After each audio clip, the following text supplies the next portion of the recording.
Hey, architecture firm owners and emerging leaders. Get ready for unparalleled insight into the development of a world-class architecture firm and a worldwide organization driving the digital transformation of the design and construction industry. With Build Smart, the podcast that's changing how our profession operates. We share the incredible stories behind innovation in the building industry with my friend and co-host, Patrick McLeamy, FAIA, former CEO of the international architecture firm, HOK. You know, Yamasaki's office or firm lasted during his lifetime. And when he passed away, I think that was the end of the Yamasaki office. Helmut did not want that. He wanted a firm that would live out and grow beyond the founders. In Season 1, discover the untold stories behind HOK's meteoric rise, from 150 employees in St. Louis to a powerhouse with over 1,900 staff members and 27 offices worldwide. You know, they weren't as polite as the Kojima people. That was just boom. And anytime you have a creditor, whether it's Kojima or the bank, that wants their money, unless you can raise money someplace else, you are out of business. Bankrupt. And hold on tight for Season 2, where Patrick takes us on a new adventure as chairman of Building Smart International, shaping the future of digital transformation in the design, construction, and operation of built assets. Ian Howell, Ken Harold, and I, Ken was my technical representative from HOK. The three of us took a tour of Europe of 5 cities in 5 days. Very busy time. Simply follow the link in the show notes to subscribe to Build Smart now and uncover lessons that will transform you and your architecture firm.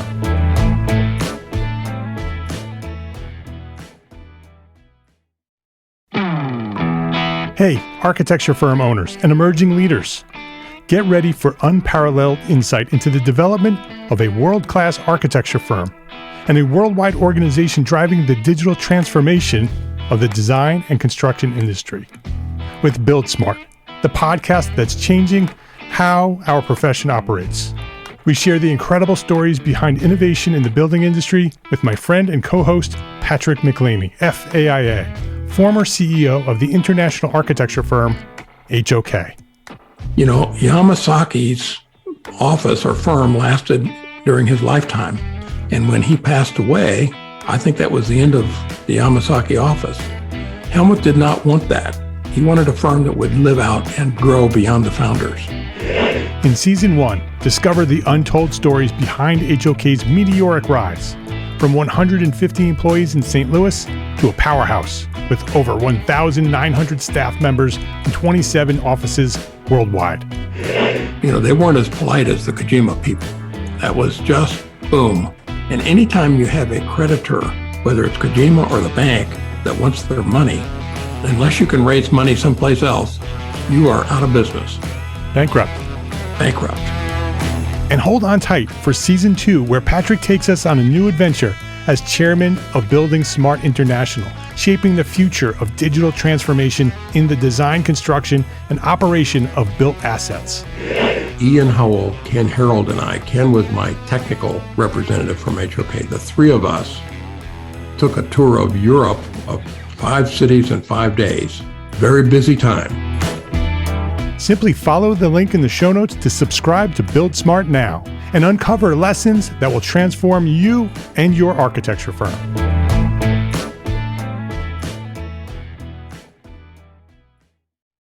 This episode of Entree Architect Podcast is supported by our generous sponsors, BetterHelp and Arcat.com.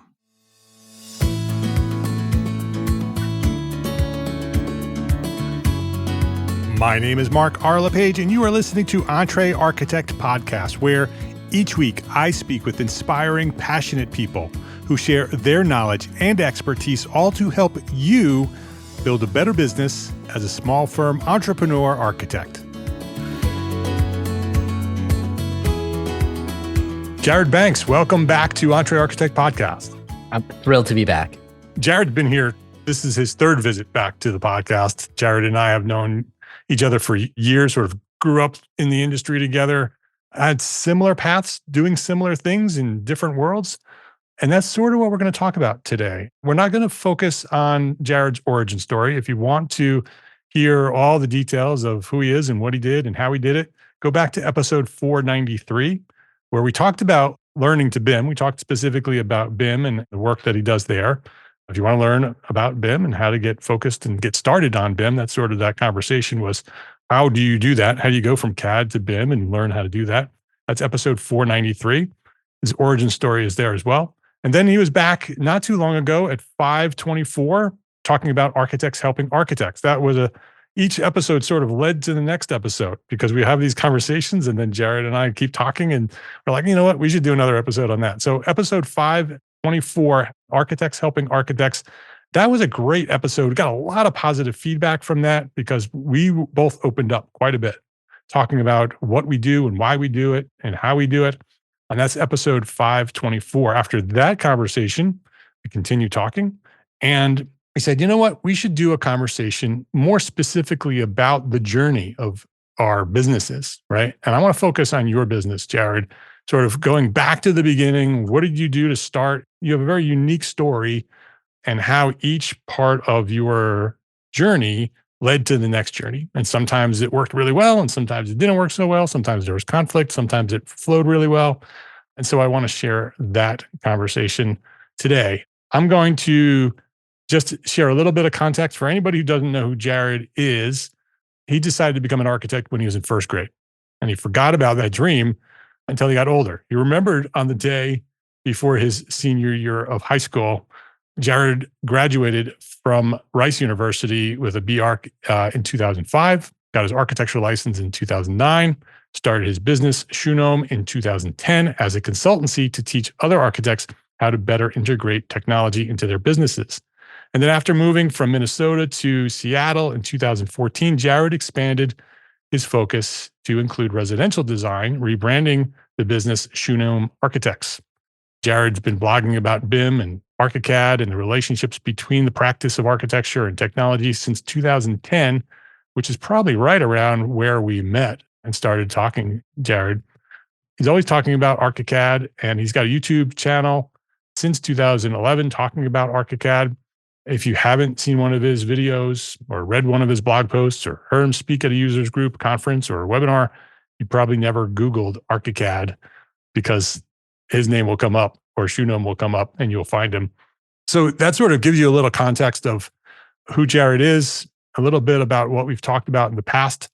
Go back to those episodes and listen to each one of those. They were great conversations. Jared and I always sort of connect and click really well when we're talking. So they're interesting conversations. Today, I want to talk about your journey, Jared. You shared your business, how it works, why we do it, how we do it. I want to get more specific about sort of the timeline. So why don't we go back to the beginning? Okay. And specifically on you and your business. You come out of architecture school, you get a job with an architect, and what did you start doing way back when? So I'd say my second job out of school, my first one was only like 6 months long, so there wasn't much time to develop anything. But at the second job I had outside of school, I was there for a couple of months, and one of my coworkers, comes to me on the sly and is like, "Hey, I could use some help at night," right? And so through this friend Harry, I got to do my first mood lighting jobs, and they weren't my clients, they were my friends' clients, but it was a great opportunity to feel really connected to the work and to do things that were really different from what I was doing during the day. So what were you doing during the day? And around what year was this? So this was 2006, 2007. Okay. So the job I had during the day was working at a firm doing elderly care facilities. So everything from independent living to assisted living, hospice care, nursing homes. Super fascinating. As an aside, as a residential architecture today, it was some of the most formative work for my career because someone calls me today and say, "Hey, I want to do this remodel to my house. I'm thinking about having a parent move in, or I've got little kids." And I'm like, "Well, okay, I've been a parent, and I've also dealt with what it is to be old and live in these facilities. So I'm always thinking about kind of the whole continuum of life from little kids to aging in place. And having those 2 years was really just amazing to understand some of the fundamentals of Yeah. how our bodies change over time. So I was doing that during the day. And then at night, I was helping Perry. We did like a air conditioning factory. It was a weird company that was doing like air conditioning testing. And then the most interesting thing we worked on was renovation to a Cass Gilbert church.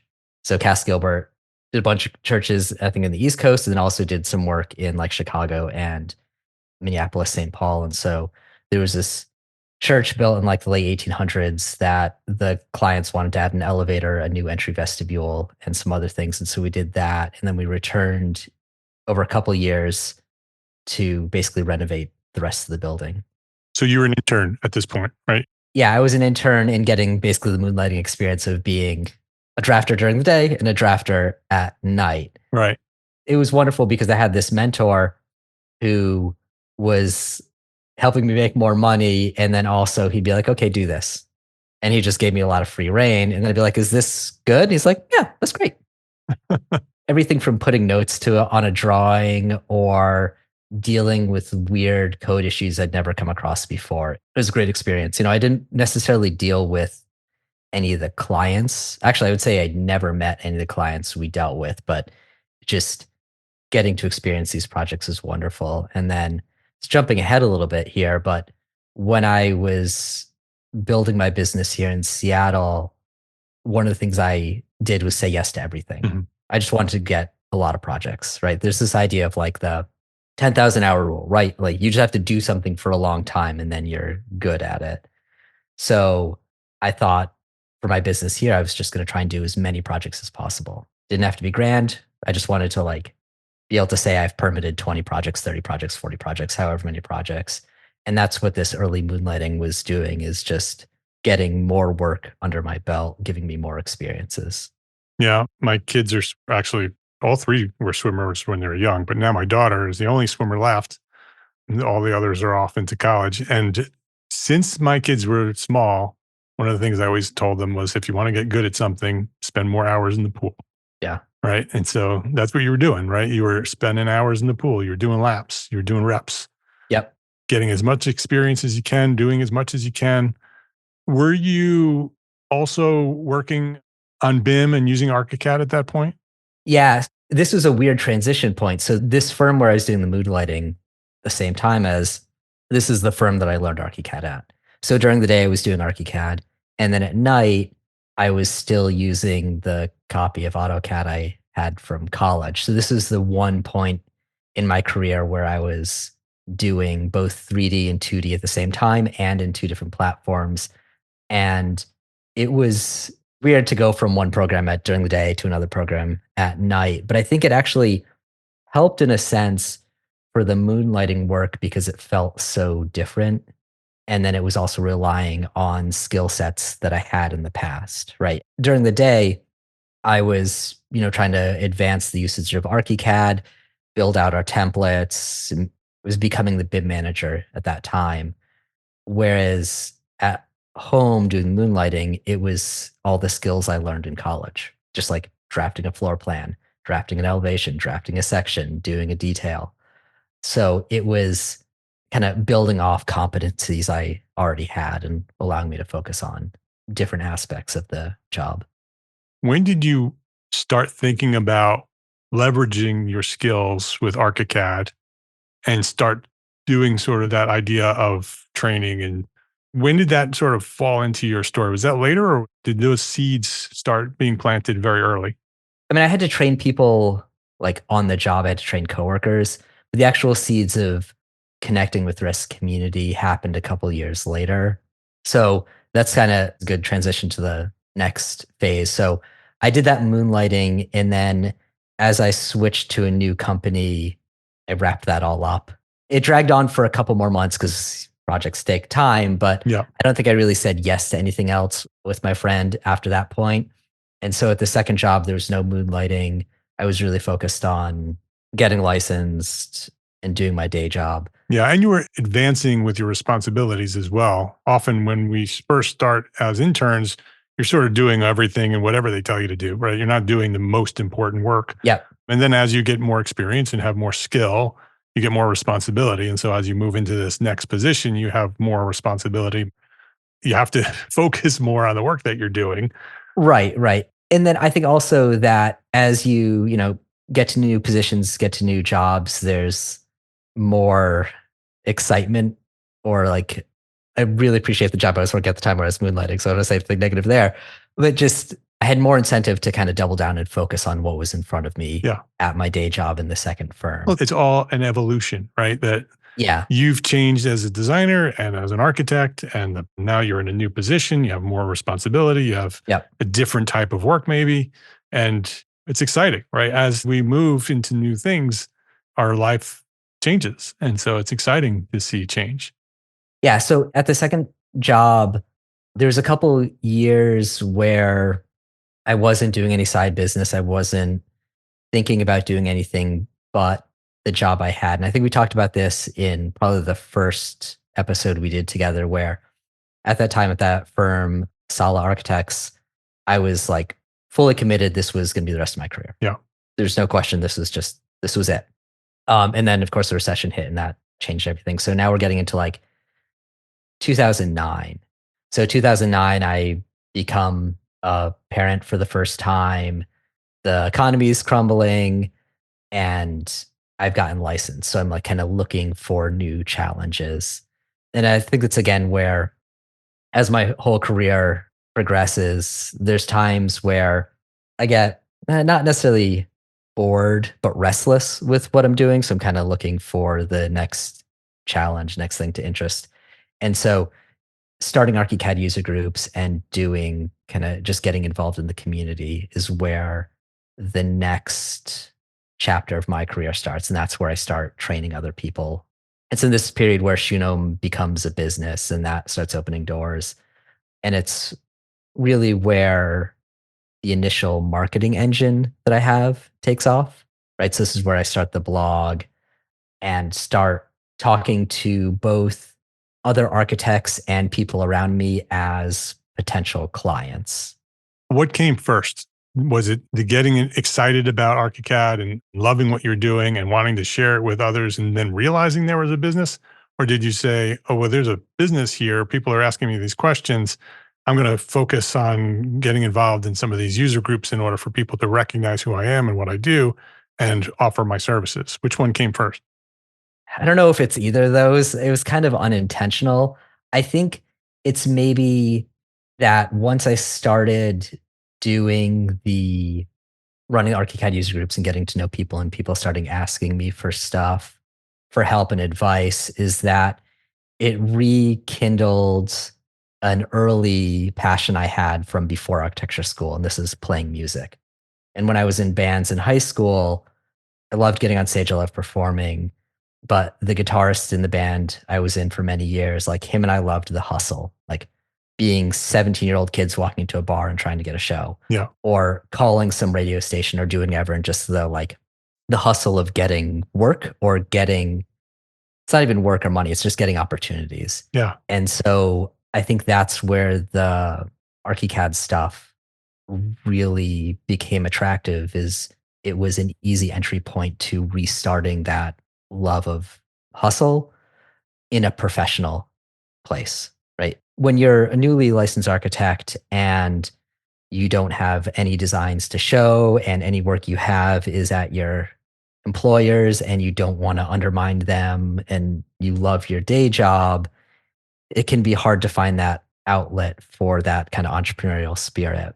And so ArchiCAD was just that wedge that opened the door to let me start doing that. And what did that look like? We talked about that in past episodes, but for this conversation, what does that look like when you start thinking about turning this into a business? So what it looked like at the start very quickly became a blog that was supported by other things. And that blog originally was supposed to be just focused on Minnesota, and that's a horribly small market, and that was a dumb idea. And so it quickly grew national, international. And so the early, like first years of Shoegnome, I feel like it felt very similar to the early years of Entree Architect, Business of Architecture, blog, Life of an Architect, all these other architecture blogs and businesses that we all started in that 2008, 2012 time period. Right. And so there was moments where it's like, oh, I see what Mark's doing. I could also, or I see what Enoch is doing, or I see what Bob's doing. I should push it and try and do more of that. And I don't know if I can never figure out how to monetize the blog properly, or my interests just shifted a different way. But I feel like there was definitely a point in the early years where I could have shifted it towards more of like this less architecture business and more kind of architecture design support. Like, And that's ultimately what it became, right? I mean, that's at that moment. yeah, for a while it drifted very heavily into that. And so when I went off on my own full time, so I had Shoegnome for about 18 months and then I started doing it full time. My revenue stream switched from day job and a little bit on the side because Shoegnome in the first 18 months did not make me much of anything. It was a lucrative hobby, but it was definitely a hobby. Yeah. And in that first year being on my own, I coincidentally, like the day I quit my day job, picked up a freelancing client. It was an old college classmate of mine. So I remember it must have been like a couple days before I actually like resigned from the job, like being in a dark conference room on a secret phone call with this future client, like confirming that he was going to hire me and they were going to have, make money. And so I think I went home, I quit my job. And you were licensed by now. Yeah, I was licensed because that was a big piece. Is like I didn't want to start my own business or go off my own until I was either licensed or at least fulfilled all the requirements. And I think this is a big thing for anyone listening. Like if you want to start your own business, make sure you're licensed or make sure you've crossed enough hurdles so that all you have to do is take tests. Like I feel like it's a much tougher road if you're trying to be an unlicensed professional doing housing, right? It's doable. There's amazing people out there, super talented. It's not about weird capabilities or anything. It's just from a marketing standpoint. It's way easier to say I'm an architect, I design houses than Right. I'm legally not this thing, which I am and I know I am, but Having to explain. yeah. Right. The other benefit of being licensed is it gives you a little bit of a safety net, right? That you can take some risks in doing other things, right? Some of these more risky ideas that you might have to do something that's sort of parallel to architecture that may not be architecture, Right. knowing that you're licensed and could always go back and find a client and do some architecture work in order to keep this other dream and this other passion going if you needed to. Yeah. And is for all the things that I do that are not directly architecture, being able to say I'm an architect is a nice marketing piece to it. Yeah. Yeah, for sure. And same with me with Entre Architect. I mean, even if I don't practice, being a licensed architect gives me credibility to talk about the things I talk about. Right, right. And that was, again, jumping ahead a little bit, like there was a period where I had built my business as an architecture firm. This is like 2014, 2016 at this point.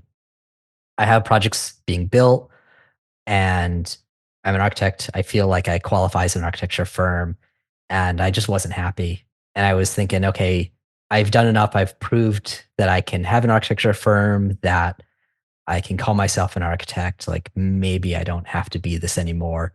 Or if at this point I pivot back to the original idea of this non-architecture firm that just focuses on helping other architects, like I've checked enough personal boxes that I can be listened to or bring the value that I think I can bring.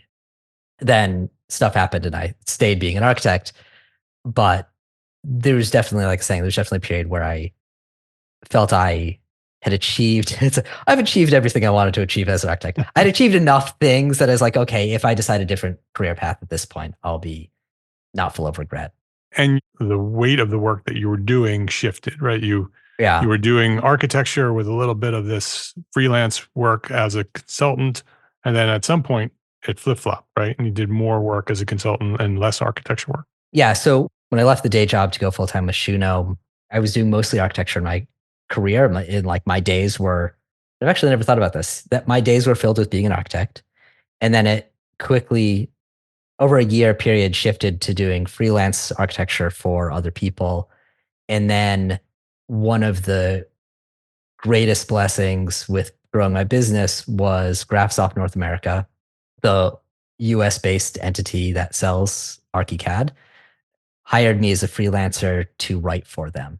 And so I spent 2 or 3 years where I'd say 50% of my income, maybe or more, was coming from being a writer. So that was an interesting switch where early in my career, I made money being an intern. Then I made money technically being an architect. Then I made some money being software sales and freelancing. And then there's this chunk of time. And this is when I was living in Boston, then back in Minnesota, then back in Boston, and then we moved to Washington. So there's like a 2-year period where my family was very nomadic, where the bulk of my income and time was spent writing for Graphisoft and then writing for myself. And I wrote a couple articles for some other places as well. And so I was like on this cusp of being an architect or being a writer who was at one point an architect. Let's take a quick break to say thank you to our sponsors for their support of this episode. Architects, listen up. Is something interfering with your happiness or preventing you from achieving your goals? Regardless if you have a clinical mental health issue like depression or anxiety, or if you're just a human who lives in this world and is going through a hard time, therapy can give you the tools to approach your life in a very different way. I know this community of small firm architects very well, and I see many of you struggling. That's why I reached out to this episode's sponsor, BetterHelp. BetterHelp is a platform that makes finding a therapist easier because it's online, it's remote. And by filling out just a few questions, BetterHelp can match you with a professional therapist in as little as a few days. It's easy to sign up and get matched with a therapist. There's a link in the show notes. It's betterhelp.com/architect. Just use that link, betterhelp.com/architect. Clicking that link helps support this podcast, but it also gets you 10% off your first month of BetterHelp. So you can connect with a therapist and see if it helps you. If you need someone to talk to, consider online therapy with BetterHelp. Click the link in the show notes or visit betterhelp.com/architect. That's betterhelp.com/architect. Thank you to BetterHelp for supporting this podcast and for supporting our community of small firm architects. For over 30 years, ARCAT has been providing AEC professionals with high quality and up-to-date building product information. Today, ARCAT.com is much more than a product catalog, with BIM, CAD, and specifications created in collaboration with manufacturers. Beyond that, ARCAT.com also offers lead data, continuing education resources, newsletters featuring the latest projects and products, and don't forget, detailed podcasts. ARCAT.com is truly the one-stop shop for everything architecture. Try it out. Go to arcat.com. That's ARCAT.com. Where was the work that you were writing for Graphisoft? Where was that being published? They had a blog. So I was basically writing primarily for their website. And then if they had a connection with Architectural Record, I think I wrote an article or two for Architectural Record or maybe for Architect. I've got a big list somewhere where I can just look at it and smile at all the places I've written. So they would connect me with places to write. And then once I was doing that, it was easier. So I wrote an article for Design Intelligence, and there was an ArchiCAD based magazine out of a Scandinavian country that I wrote some articles for. I think I wrote something for Arc Daily. And so once you start writing, you have this portfolio built up and it's easier to get the next thing. And it was a lot of fun. And I felt myself being okay, I could just be a full-time writer and not be an architect. But at this point, I had yet to settle down in Seattle and really get architecture clients of my own. And I felt, okay, before I just abandon this dream I've had since I was 7 of being an architect with his own business, doing architecture like a real architect does, whatever, real architect, right? That I should actually try and get architecture clients. Because at this transition period between starting Shoegnome and leaving my day job and writing a lot and settling here in Seattle, it was easy to get writing gigs. It was easy to crank out a blog post or record a YouTube video. And none of it was like super lucrative, but it was fun and it was easy. And like you write a blog post and you hit publish, and an hour later you get all these people saying they love it. Right. This is like Right. great Instant feedback. Yeah. instant feedback, instant gratification. It doesn't then come with a big paycheck. It's like marketing. And this was this moment I had where I had built this engine, right? I was getting tons of views of my blog posts a day. I was having these great conversations on social media. I was being asked to do things, but none of it was making money or not much. And then it was all this like hype machine marketing thing, and I didn't know what to do with it, or I didn't like what it was offering me. Like at the time, whether it was like training other architects 24/7, which is not necessarily something that was going to bring me a ton of joy, or if it was just like opening doors where someone wanted to hire me as a BIM manager, or it was just another opportunity to do something else for free, which was fun and built my brand and helped people get to know me and taught them stuff, but didn't like yield anything. Is that when you And started speaking? I the first time I did a lecture was probably 2009. So I was always doing some speaking throughout all this, but it was definitely ramping up the number of talks I was doing. So we actually, when we met in person back in some year at the CRAN convention in Minnesota, Right. the, Custom Residential Architects Network convention there, we both spoke, and like I got a lot of, interesting feedback. That's another topic, but like it was great. But that's like, well, I don't know what to do with this. I felt a little bit like the house cat that catches the mouse and then is like, well, Right. what am I supposed to do with this mouse? I'm not going to eat it because that's disgusting, right?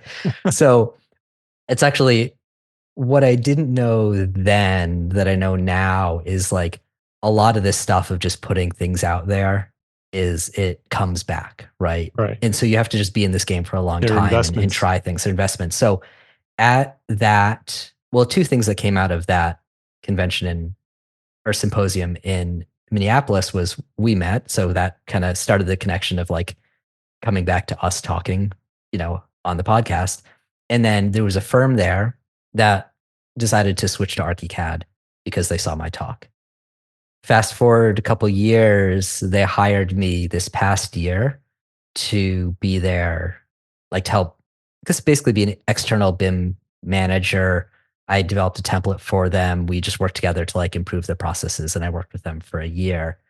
And that was, again, jumping around here, I was getting antsy with my work just recently and wanted to try something new. And I've always done consulting and I've always helped other architects. And I thought, well, I always say I want to do some of these things. Let's really try it. And here's an opportunity. So I spent most of 2023 helping this firm down in Arizona improve their processes with ArchiCAD. And it was a combination of using the software better and also talking with them about just how drawings go together and how to deal with each other and other people, kind of like all of architecture, right? It was an exciting opportunity where I was both the ArchiCAD expert and I was just an architect with 20 years of experience talking with people who didn't have as much experience and who needed this advice. And it was both wonderful and crushing.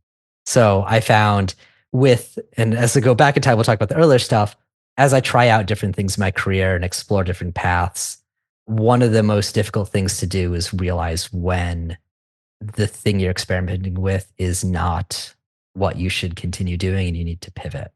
So with this most recent, I'll finish this most recent one and then we'll go back to the earlier stuff, is that I was super stressed. I was getting frustrated. The client down in Arizona was wonderful. Really no complaints about them. And the work was nice and they paid great. And I got to fly down there on business trips and hang out with them and go to job sites, just all around wonderful. But dealing with their needs and with my clients here in Seattle, just regular residential clients, and trying to do some of the other just like fun stuff I do that helps me experiment in my business was just a huge conflict and was affecting my mental state in a extreme way. Yeah. And so I had to make the tough call to be like, I got to stop working with you. I know you love me. I genuinely like working with you. If I weren't doing a million other things and I just dedicated my life to your business, that would be great. But there's no way I'm going to do that. So I like cut ties with them amicably, moved on, and like the stress I was feeling the day before I told them no, and like the lack of stress I was feeling the day after was just like a new person. It was amazing. But I've learned to cut ties or to make those hard decisions because I've had to do this so many times throughout my career. I refer to it as killing the golden goose. So I worked with Graphisoft North America for a number of years. I sold ArchiCAD. I would like fly places and do lectures for them. I wrote for them. They were very good to me.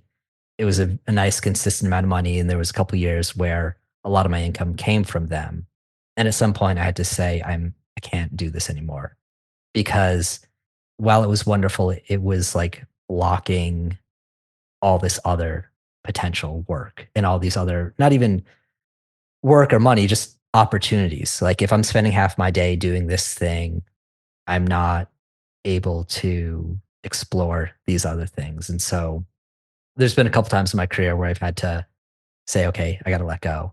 And I've talked with a lot of friends who also they go off on their own. And when they go off on their own, the first thing they do is they pick up a big freelance client. It's like an architecture firm that needs help. And it's great because it replaces like 30% of your income, 40% of your income, 50% of your income. And so you're able to like be an independent architect while you find clients, but you don't have to worry too much about money because you have this other company that's feeding you work. And that always works great for a couple of years, months, however long. And then there's a point where your marketing engine kicks off and it just starts getting more stressful.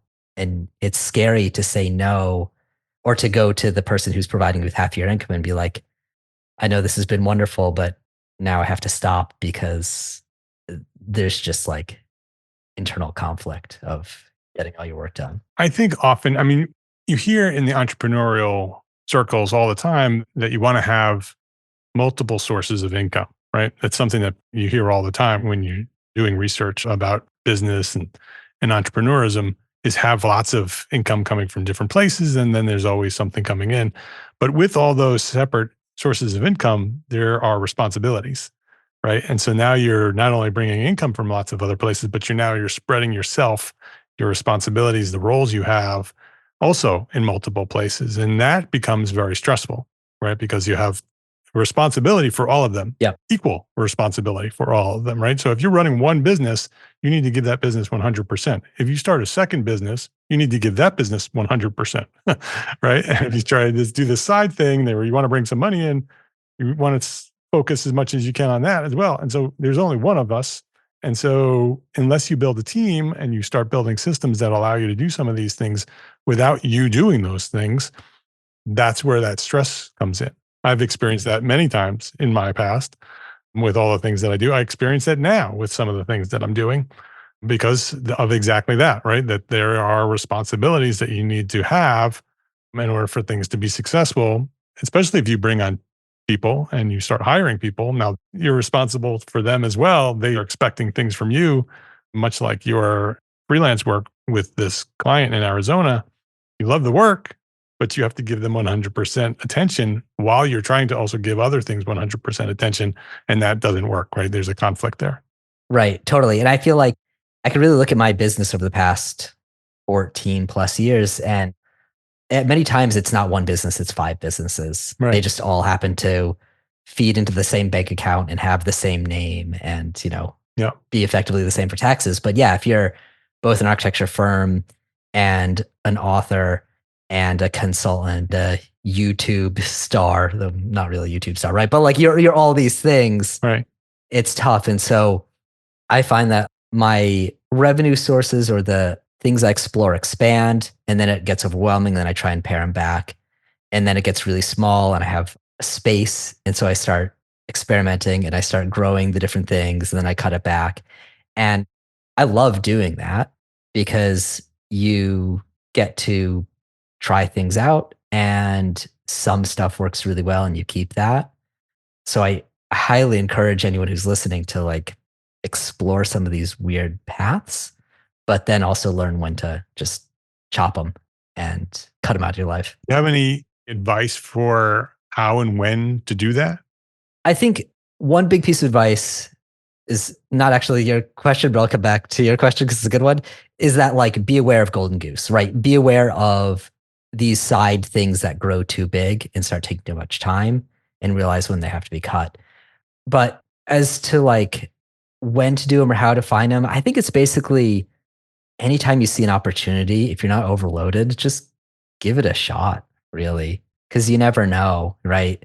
So I just find them always fun. So I don't know. That didn't really answer your question, though. Well, when do you, yes, take them on and explore and go chase those Yeah. dreams? But when you realize that you need to end one, Yeah. right?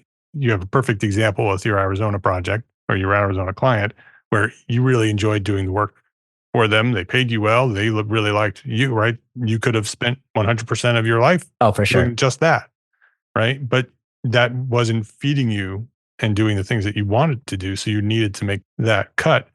When do you realize that? And how do you actually make that decision? That's a difficult decision, right? There's a lot of money coming in. There's security and safety with that money that comes with that. You're going to cut that off and you're going to go do something else.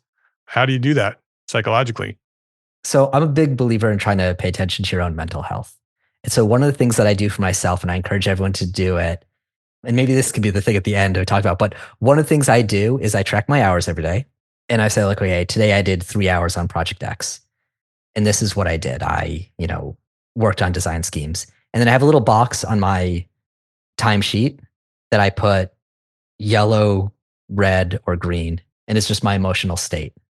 And so I track my emotional state for every chunk of work I do on every project. And so if you do that, you can then see, you can look back over a month, a couple months, and see how you actually felt about the project. That's such a good idea. Yeah, that's the thing that's helped me is like, oh, everything is red. What is going on? Or this project that should be bringing me joy is in the red and this other thing is in the green. Why is that? Oh, I was always stressed on this project because I always felt I was doing it in the margins because I had to do this other thing. What was that other thing? I had agreed to do a lecture that was taking too much time to prepare, or I had volunteered to, write an article or whatever it was. And so that's been hugely instrumental in helping me understand both what work I like and how other work affects, right? Sometimes I look at my timesheet and it's like, oh, this project's red. It's because I was dealing with permit corrections. Of course, that's not going away, right? Just get over yourself and do it. Right. But other times it's because of the project. And now, I mean, the last time we spoke, you mentioned to me that you're doing a development project, Yes. right? And that's another huge business Yes. and another big responsibility. And so where did that happen? How did that happen? And what is your mental state today with doing that work? I was stuffing a lot of envelopes last night in relation to that project. My mental state's pretty good, I think. So how that came about is, again, with all of this stuff I do, it's just talking with people, with friends, and like dreaming and saying, like, wouldn't it be cool with, or, oh, we should. And so I have a friend here in Seattle, Carrie Westerbeck, who for years we've talked, we've collaborated on projects. He helped me get my business going here. We've just been friends for a long time. I watched him do a development project by himself, and we've just always talked about, oh, we should do this, right? It's kind of, you talk with your friends and you're like, it wouldn't be great to just like go skydiving or jump into a volcano. And it's kind of like crazy and you never think you're actually going to do it, but you just kind of keep dreaming about it. And there'd been a couple times where some opportunities came up, and Carrie is very serious about making the transition from architect to developer and architect as developer. And I want to support that. So I'm like, anytime you need help with sorting things out, let me know. And then this one property came up that he'd already done some feasibility studies on. So we already knew it was kind of viable. And it came on the market. And we went for it. Just kind of like, let's do it. We have a third friend who is a contractor. Let's just not think too hard and just dive in. So it was both 10 years of idle discussion and 10 minutes of being like, let's do this. So we did. Fortunately, within the group of three of us who are doing this development project, my partners, Carrie and Brent, have known each other for years and have done a lot of work together. Carrie is the architect, Brent is the contractor. And then I've known Carrie for a decade, and we've done all sorts of things together, both as me being a freelancer for him when I first came to Seattle, me doing ArchiCAD consulting for him, then me taking projects that he didn't want, then the two of us collaborating jointly on projects as kind of equal partners, and now as co-owners of a development business. And where that project is today is it's in permitting, and we'll hopefully start construction in the spring. The last time we talked, I was like, oh, let's talk about revenue sources. Let's put it out till 2024 because I figured that should be enough time. This thing could get going. And it hasn't. Maybe by the time this episode airs, we'll be in the ground. But it's been 15, 16 months from the time we bought the property till today. And we've gone into debt. We've got access to construction funding. We've spent our own money. And so when I look at all the things on my list for us to talk about today of like, oh, I've an Amazon Associates on my website, right? So people can click on an affiliate link and I'll get a little money. And that's maybe like $80 in 13 years. The most recent $10 came surprisingly 2 days ago or 4 days ago. But Amazon Associates maybe $80. Development project has so far cost me money, and I have a home equity line of credit. So I've borrowed against my house to buy the property, and eventually the business will pay me architecture fees because I've been the primary architect on it, but right now it hasn't. So there's a big chunk of my income from last year, which doesn't exist yet, but will get paid in the future. So it's just an interesting thing where the development project is this totally different scale from anything else we've done that I've done or my partners have done. I have high confidence it's going to turn out fine and will one day turn a profit or at least break even and totally be worth it for so many reasons, which I'm sure hopefully we'll talk about in a future episode. But right now it's just cost me money, basically. But it's a huge opportunity. What I want to ask is, looking back and connecting all the dots, right? How much did all of those steps along the way that we just talked about sort of lead you to this opportunity? This opportunity, if it was given to you, same opportunity, same group of friends, but at a different time in your experience, in different time in your life, maybe earlier on in the journey, how do these dots lead to giving you the confidence and the courage to proceed with a project of that scale? That's a great question.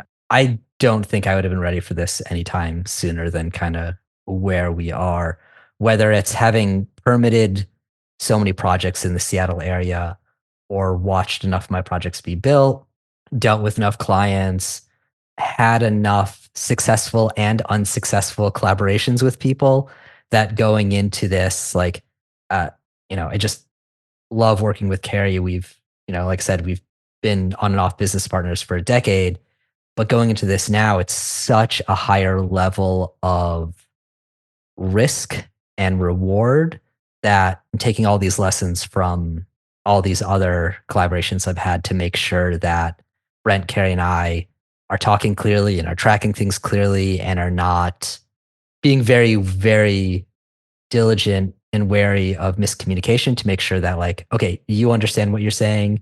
Okay, you agree to do this. I agree to do this. Let's make sure we pay you fairly. Let's do this fairly. So the whole collaborative process of working together as a successful team is just years of experience. And then a lot of this too is having tried other random business explorations and seeing the ups and downs of it and realizing that there's going to be a lot of trough, right? That this development project is super exciting, But there was a couple months where nothing happened. There was a couple months where we thought we had funding and things got really stressful and problematic, not between the three of us, but just like finding $2 million to build a Yeah. building when it's not like, client, here's your drawings, tell me when you Right. have the money and we'll Yeah. get to business. It's like, oh no, you have to do financial statements and get lending and do all this is immensely stressful. And yeah, just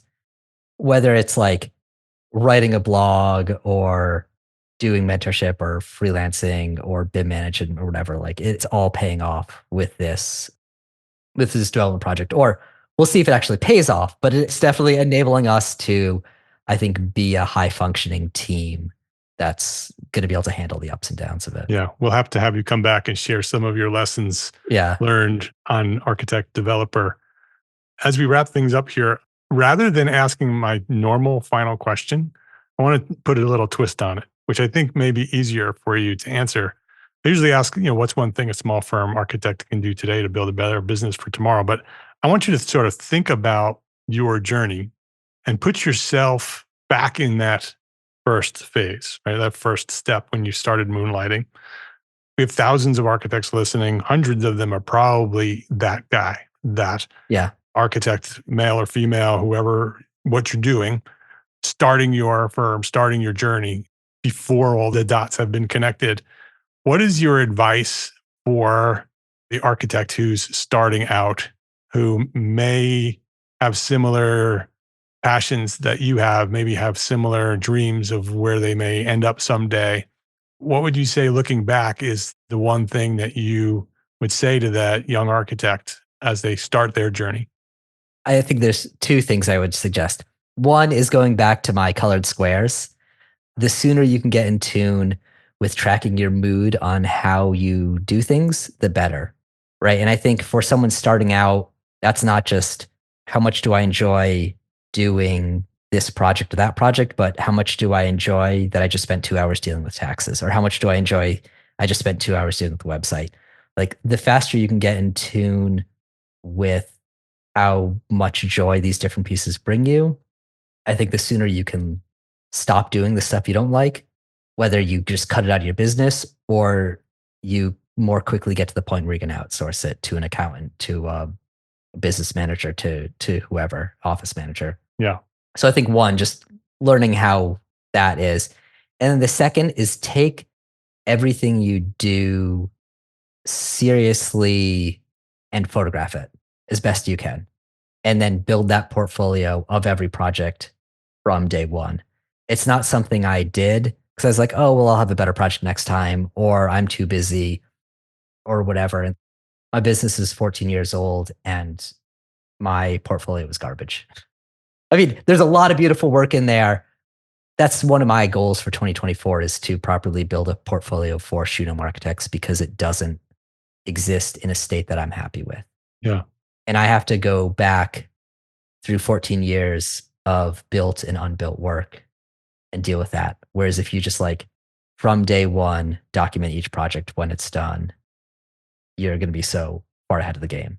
Yeah. And in addition to having those photographs for marketing and being able to have a portfolio to show clients for potential projects, it also documents your journey. Yeah. It shows your progress and your progression and your growth. Yeah. And so if you document every project that you do, no matter how big or small it may be, and you have all of that, when you're 15, 20 years into it, you can go back and very easily see where you've come from. Yep. Which I can tell you, somebody who's 53 years old, has been doing this for more than 20 years now, looking back at those early days and seeing where I am and what I've accomplished helps me keep moving forward. Yep. Right. But if I don't go back and think about that, those daily frustrations of not having it work the way I want it to work can get really painful very quickly. And then I look back and say, okay, look at where you've come from, right? Look at the people that you've affected, right? The impact on the world that you've had. It helps me push some of that pain away and say, well, that's okay, right? We are where we are. Yeah. And it's amazing that we've gotten here. And so that photographing all of the work that you've done allows you to very quickly document and recognize the journey that you've been on. Yeah. And then at the same time, getting a quote from a client who's going to be thrilled with your work and treating each project with kind of the importance that it deserves, and your clients, like, it's super important to them. So basically, don't undervalue yourself, Yeah. right? That's what it is, right? It's like all your work is great. Your clients like you. And if you find out that you hate photographing your work and documenting it and doing this, that's a good thing to know. And then outsource it early on Yes. rather than a year 14. So Yeah.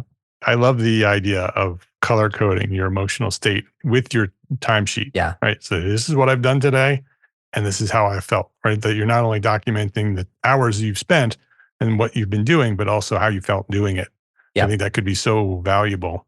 Thanks for sharing that. His name is Jared Banks. You can learn more about Jared and the work that he does at shoegnome.com. We'll have the link to that on the show notes. Just go to the show notes for this episode and we'll have a link to shoegnome.com.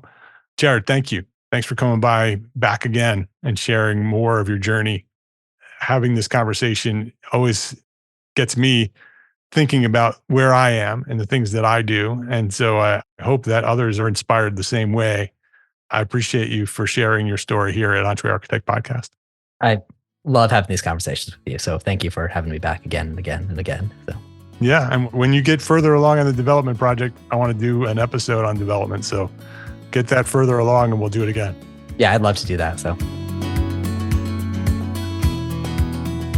if you liked this episode of Entre Architect Podcast, please share a link with a friend. That is the best way to help us grow. And that's how we have grown to serve thousands of architects just like you. Share a rating, write a review, but most important, share a link to this episode that you just listened to.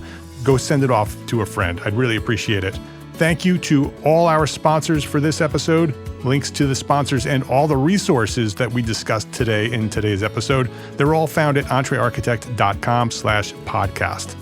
Entre Architect is a member of the Gable Media Podcast Network, the next evolution of interactive media and resources for the AEC community and beyond.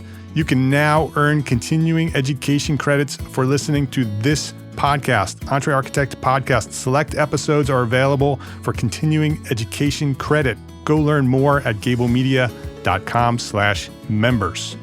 And if you are a small firm architect, listen up, architects. Join us today at Entre Architect Network, the worldwide organization for small firm entrepreneur architects. That's you, with monthly business training, business resources, special session webinars, mastermind groups, and a thriving community of small firm architects. Your peers are there. Hundreds of them are there already. We will provide you with the support and the encouragement that you need to succeed. Hey, and this is super exciting. This is new, coming in 2024. Entre Architect Coaches. Yes, finally, after all these years, business coaching for small firm architects. It's coming to Entre Architect Network in early 2024. Join us. Try Entre Architect Network for free for 30 days. It's free for 30 days. Visit network.entrearchitect.com to learn more. That's network.entrearchitect.com to learn more. Try it. Come join us. Try it for 30 days. Thank you for listening to this episode of Entre Architect Podcast. My name is Mark R. LePage. Love, learn, and share what you know.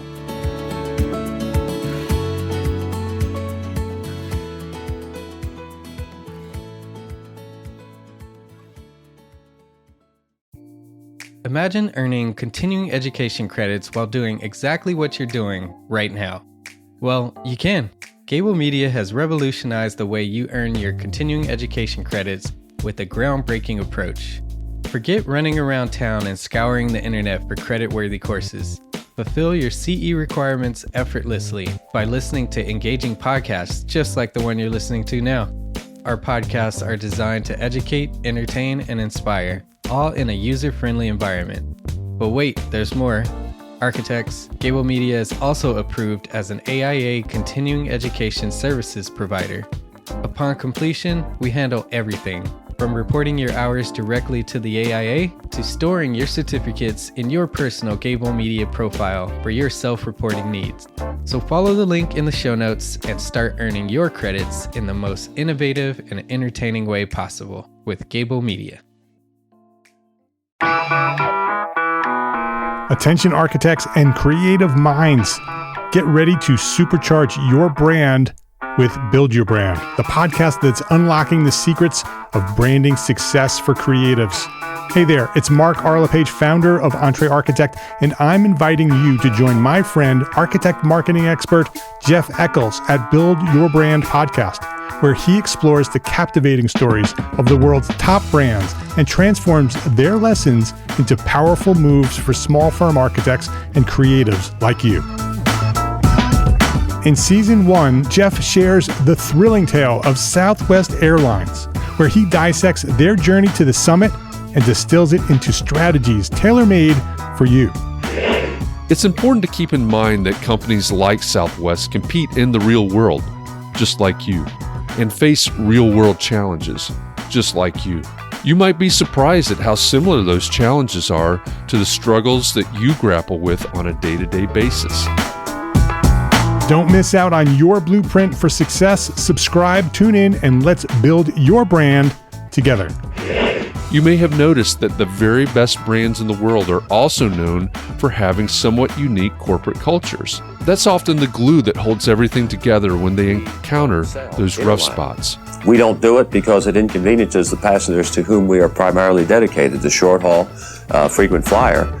Follow the link in the show notes to subscribe to Build Your Brand today. Remember, no matter the size, the journey's the same. Your brand's journey to the top starts here.